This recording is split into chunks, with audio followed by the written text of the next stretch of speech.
Be prepared this bank holiday, whatever the weather. Check on the BBC Weather app.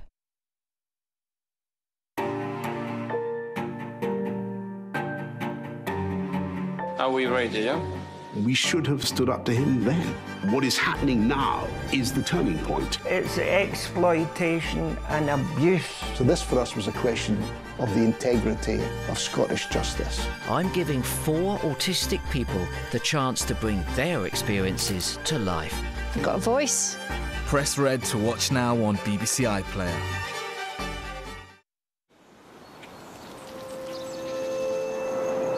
Now on BBC One Scotland, the Tea Time News with Clive Myrie, followed by Reporting Scotland with Sarah McMullen.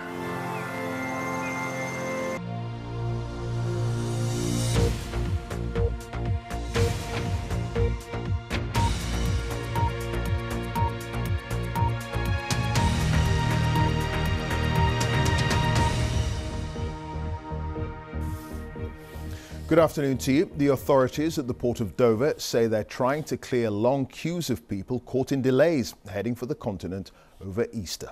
The port says it's deeply frustrated that bad weather and French border checks have caused problems. Some people travelling by coach say they've faced up to 14-hour waits, although the government says the situation has actually improved significantly since yesterday. Simon Jones has the very latest from Dover. It's not such a great start to the Great Easter Getaway. Forced to spend hours on a coach with no idea when you're going to be able to get across the channel.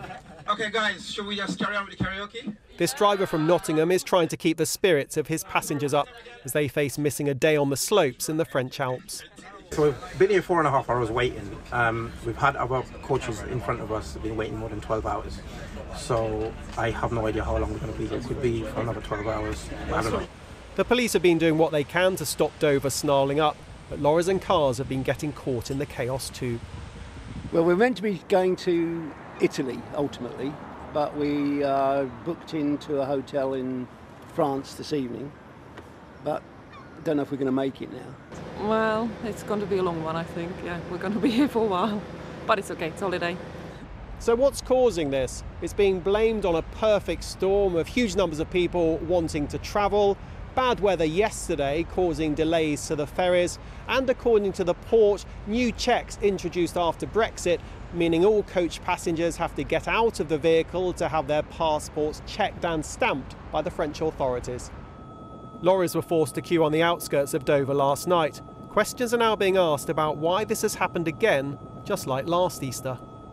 Well, every single holiday getaway we see this gridlock, and we need to invest. That means investing in the roads, putting in lorry parks, coach parks, making sure there are proper facilities for people to wait and not just queue in our roads all around our town. That's not fair on the people here. The port says it's deeply frustrated, insisting it had planned ahead, but the additional coach bookings taken by the ferry firms for Easter have added to the challenge. It will look to learn lessons. Well, first of all, can I just say how sorry I am that everybody who wanted to get away this Easter break has been so disrupted. And in particular for the school kids. Being a father myself, I know how anxious I'd feel. So what we've been doing is we've been working really hard with our ferry operators and our partners throughout Kent to try and make certain that all the traffic that has been backlogged can get through as quickly as possible. But spare a thought for those who haven't even got as far as the port. These students heading to Croatia have been stranded at a nearby service station when their coach driver reached his daily driving limit. There's no toilet roll, they're running low on food, there's coaches arriving constantly with people flooding through the doors, there's young children here from Scouts, Cubs, there's no one here to help, there's no security, there's nothing, there's people on the floor that are sleeping, there's people that are laid out, there's people sat everywhere, it's just chaotic. 5,000 cars and 400 coaches will pass through the port today. For many, it's been a waiting game. Simon Jones, BBC News, Dover. Water companies could face unlimited fines for discharging sewage into England's waterways. New figures from the Environment Agency suggest there was an average of 825 sewage spills a day last year. Our political correspondent Ione Wells is here, so what's the government going to do about it? Well, this issue of sewage being pumped into rivers and the sea has been a topic of intense political debate for some time, and the government's now said it plans to announce a new plan to impose unlimited fines on water companies that break the rules. Now, firms are allowed to discharge sewage into waterways in exceptional circumstances, like if there's heavy rainfall, but they can be acting illegally if they do it when conditions are dry or if they don't treat waste enough before pumping it into the water.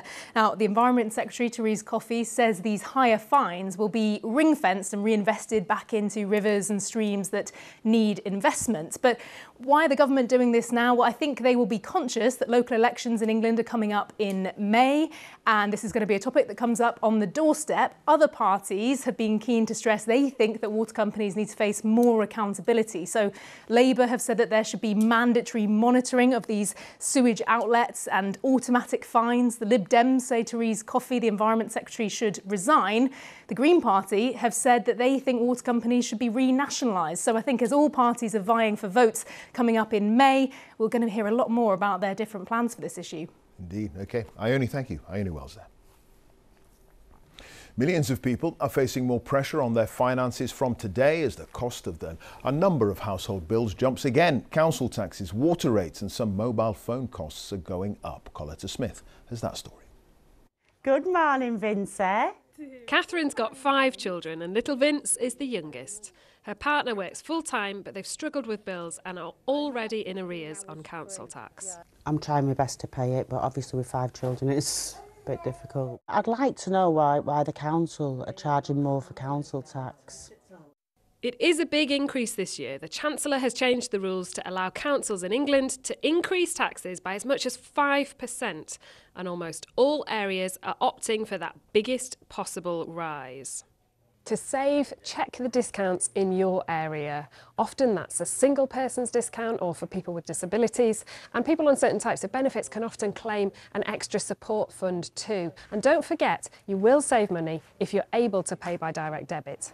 Broadband and mobile deals are increasing too. Alex pays £40 a month for his phone contract. It works for my internet, it works for my streaming my sport, watching my YouTube, watching films, and that means I don't need a broadband bill as well. I want to know why are phone companies allowed to put the prices up? Most mobile and broadband contracts can go up with inflation plus a bit extra, adding a whopping 17.3% for some services. To save, then check to see if you're out of your contract period. The easiest way to do that on your phone is to text the word info to 85075. If you are beyond that period, then quid's in, because you won't have to pay any exit fees and you will be able to save money if you shop around for a better deal. Utility bills are rising too. For Anne-Marie, it's energy bills draining the finances. It cost us a lot this winter, but hopefully now it's getting a bit warmer, I won't be able to have to have it on as much. I want to know, will my gas and electric cost me more? Although the government is now keeping that lower price cap in place until July, bills are still going up.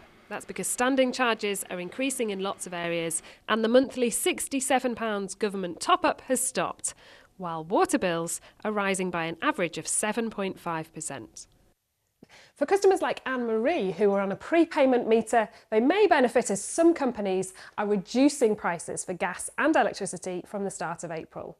When it comes to water, make sure there are no leaks in your house. And certain shower heads and tap aerators really reduce the flow of water and can save you money.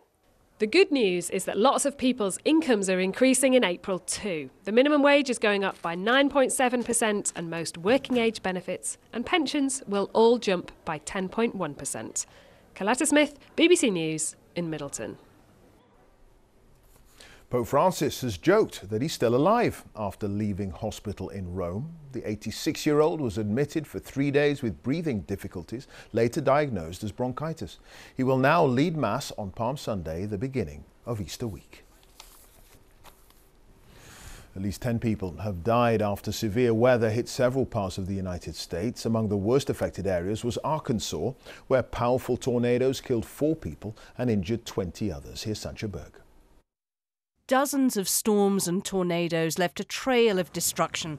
2 of the fiercest touched down in the southern state of Arkansas, tearing off roofs, bringing down power lines, sweeping through homes with incredible force. The rate of pace and the volume of it just seemed rather intense, and it was extremely dangerous. It came through a set of double doors and plowed through my house, out of my front door, which has steel bars in the front of it. Several people have been killed, dozens injured in this state alone. The governor declared a state of emergency. Today has been a very hard day for the state of Arkansas. But the goodness of this is that Arkansas and Arkansans are tough and we are resilient. And no matter what comes our way, we will get back up the next day and keep moving. 600 miles to the north, in Belvedere, Illinois, another storm hit. The roof of the Apollo Theatre collapsed. One person has been killed, dozens injured. This latest destructive weather arrived just as President Biden was visiting Mississippi, where he promised help to those hit by another tornado last week. Sancha Berg, BBC News.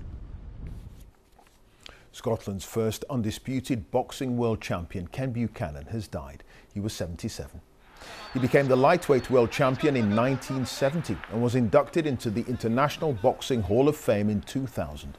He was diagnosed with dementia a year ago and died peacefully in his sleep at a care home in Edinburgh.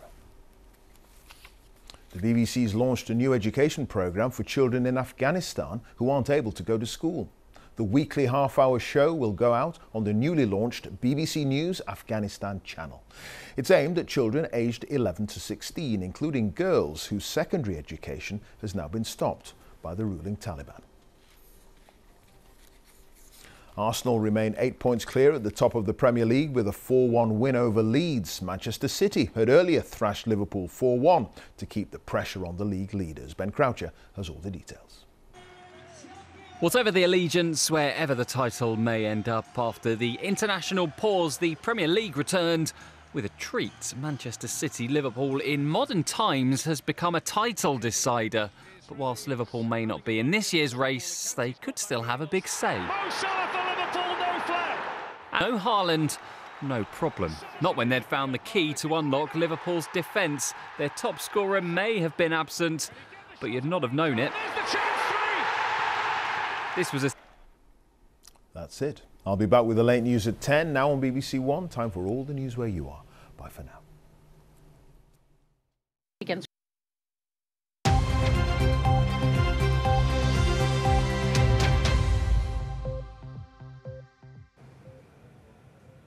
Hello there, good evening. Scottish boxing legend Ken Buchanan has died at the age of 77, a year after it was revealed he'd been diagnosed with dementia.